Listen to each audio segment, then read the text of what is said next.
बरेली के circuit house पहुंची विश्व हिंदू परिषद की फायरब्रांड नेता साध्वी प्राची ने पश्चिम बंगाल की मुख्यमंत्री ममता बनर्जी और उनकी सरकार पर जमकर निशाना साधा।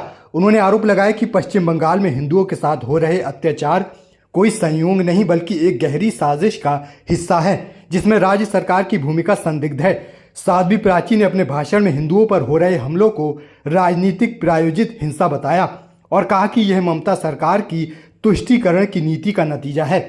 साध्वी प्राची ने कहा, पश्चिम बंगाल की भूमि पर हिंदू अब सुरक्षित नहीं है। ममता बनर्जी की सरकार वोट बैंक की राजनीति में इस कदर लिप्त है कि वह खुलेआम हिंदुओं की आस्था, उनके त्योहारों और धार्मिक स्वतंत्रता पर हमला होने दे रही है। आरोप लगाया कि दुर्गा विसर्जन से लेकर रामनवमी की शोभा यात्राओं तक हर हिंदू पर्व पर पाबंदियां लगाई जा रही हैं, जबकि दूसरी तरफ अल्पसंख्यकों को खुलेआम छूट दी जा रही है। ये पहली बात तो मैं ये कहूँगी कि वक्फ बिल बोर्ड पाकिस्तान के अंदर नहीं मेरे भाई, बांग्लादेश में भी नहीं है, म्यांमार में नहीं है, इनके 56 देश है, कहीं नहीं है, हिंदुस्तान में। और ये सब जो हुआ ये नेहरू की वजह से हुआ है। अब सरकार ने संशोधन किया है, बहुत अच्छा किया है। मोदी जी का, अमित शाह जी का मैं धन्यवाद करती हूँ, भारतीय जनता पार्टी की सरकार का धन्यवाद करती हूँ कि उन्होंने बहुत अच्छा किया है। इसको ख़त्म कर देना चाहिए था, लेकिन संशोधन किया, फिर भी हम धन्यवाद करते हैं। इस पर सरकार को कतई पीछे हटने की ज़रूरत नहीं है। धारा 370 हटाई, पूरा देश मोदी जी के साथ, भाजपा के साथ था। राम मंदिर बनवाया, पूरा देश राममय हो गया था। वक्फ बिल बोर्ड में जो संशोधन किया, बहुत धन्यवाद है। और जो बंगाल के अंदर हो रहा है ना, ये मुमताज बानो जो करा रही है, ये केवल और केवल हिंदुओं को ख़त्म करना चाहती है। ये बहुत बड़ी साजिश बंगाल के अंदर चल रही है, इसलिए ये हो रहा है। बंगाल के अंदर या तो राष्ट्रपति शासन लगाया जाए या फिर बंगाल में आर्मी के हवाले बंगाल को कर दिया जाए। मुमताज बानो आपने नाम लिया, तो ये कौन है मुमताज बानो? जो हिंदुओं को मरवाना चाहती है। बंगाल के अंदर एक दूध मुहे बच्चे को लेकर के एक महिला रात के अंधेरे में निकलती है, क्या उसको दिखाई नहीं देता? क्योंकि मुमताज बानो का कोई भतीजा भाई नहीं मरा उस दंगे में, केवल हिंदू मरे हैं, इसीलिए ये सब हो रहा है। इसको किस प्रकार से रोका जाए और जो लोग ये कर रहे हैं उसके लिए क्या कदम उठाने चाहिए? क्या आर्मी के हवाले बंगाल को कर देना चाहिए भाई, केवल आर्मी बचा सकती है, या राष्ट्रपति शासन बंगाल के अंदर लगा देना चाहिए। पाकिस्तान को क्या वो पाकिस्तान बनाने की साजिश है? ये बांग्लादेश बनाने की साजिश, नया पाकिस्तान बंगाल को बनाना चाहती है मुमताज बानो।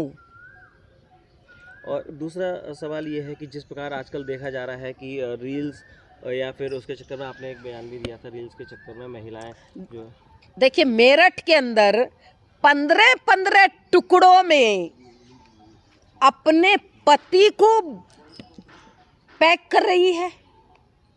मेरा देश, मेरे देश की संस्कृति और सभ्यता तो पति को परमेश्वर बताती है।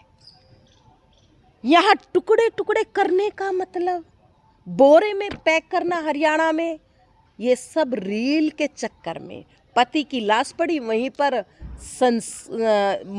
मांग में सिंदूर भर रही है।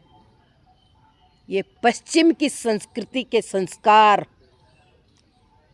ये बहुत दुखदायक, पीड़ादायक हो रहे।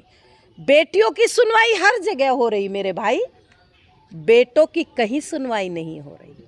बेटे भी पीड़ित है, तो सरकार से मैं निवेदन कर रही हूँ, और ये केवल और केवल भाजपा की सरकार में संभव है कि जैसे महिला आयोग बनाया गया वैसे ही पुरुष आयोग भी बनना चाहिए। बेटों को भी हमें सुरक्षित करना है। बेटे नहीं बचेंगे तो फिर आने वाला भविष्य कैसा होगा? इसीलिए रील्स की आपने बात की, तो ये किस प्रकार माहौल बिगाड़? हरियाणा के अंदर रील बनाने के चक्कर में रील बना रही थी, जिसने हरियाणा भिवानी के अंदर एक अपने पति को मार करके जो हत्या की है, वो रील बनाने वाली तो थी। और जिससे मिलकर के, जिस प्रेमी के चक्कर में, बॉयफ्रेंड के चक्कर में, दोनों ने जो बॉयफ्रेंड से मिलकर के उसकी हत्या की है, वो रील बनाने वाली तो थी। दीदी एक और सवाल है, बरेली में मौलाना तौकीर रजा हैं जो आए दिन कुछ ना कुछ विरोध करते हैं और भड़काऊ भाषण भी देते रहते हैं। अभी हाल में उन्होंने प्रेस कॉन्फ्रेंस करके प्रधानमंत्री नरेंद्र मोदी को अपशब्द कहे और योगी आदित्यनाथ जी को भी उन्होंने अपशब्द कहा। उनका कहना है कि मदरसों में मानवता पढ़ाई जा रही है, जबकि जो गुरुकुल हैं उसमें हिंसा। क्या कहेंगे? देखिए, कसाब मदरसे से निकला था ना। ये जितने आतंकवादी हिंदुस्तान के अंदर मिलते हैं, सभी मदरसों के प्रोडक्ट होते हैं, मदरसों से निकलते हैं। एक भी गुरुकुल का जरा मुझे बताएं हिंदुस्तान के अंदर। ये तौकीर रजा, ये खुद आतंकवादी है। इस पर आतंकी जैसे राष्ट्रद्रोह के मुकदमे लगने चाहिए। इस पर कार्रवाई कड़ी से कड़ी होनी चाहिए। दीदी अभी तक कोई ठोस कार्रवाई नहीं हो रही, तमाम मुकदमे भी दर्ज हैं और हाँ, मैं भारतीय जनता पार्टी की सरकार से आज बरेली में मांग करती हूँ कि तौकीर रजा पर कड़ी से कड़ी कार्रवाई करिए, अन्यथा बहुत गंभीर परिणाम हो सकता है। ये गृह युद्ध की तैयारी करा रहे हैं। सरकार को सोचना चाहिए, समझना चाहिए, सरकार को इस पर कदम उठाना चाहिए। एक सवाल और उठता है कि लगातार जनसंख्या बढ़ती जा रही है और गवर्नमेंट इस पर ध्यान नहीं दे रही है। दूसरा, मुस्लिम अगर कहें तो वो भी जनसंख्या को बढ़ाने में बहुत ज़्यादा लगे हुए हैं। मैं यही तो कह रही हूँ कि हिंदुओं को बचाने के लिए सरकारों को ध्यान देना चाहिए। अरे हिंदू नहीं बचेगा तो फिर देश में क्या होगा? सोचो, विचार करो। हिंदू सागर से धीरे धीरे धीरे धीरे पोखरी बन गया। या तो बेचारा वो पलायन कर देता है, या फिर वो वैसे भी वो अपनी संख्या नहीं बढ़ा रहा, वो घटता घटता 2 से 1 पर आ गया। 1 से अब कहते बच्चा ना बच्ची नींद आए।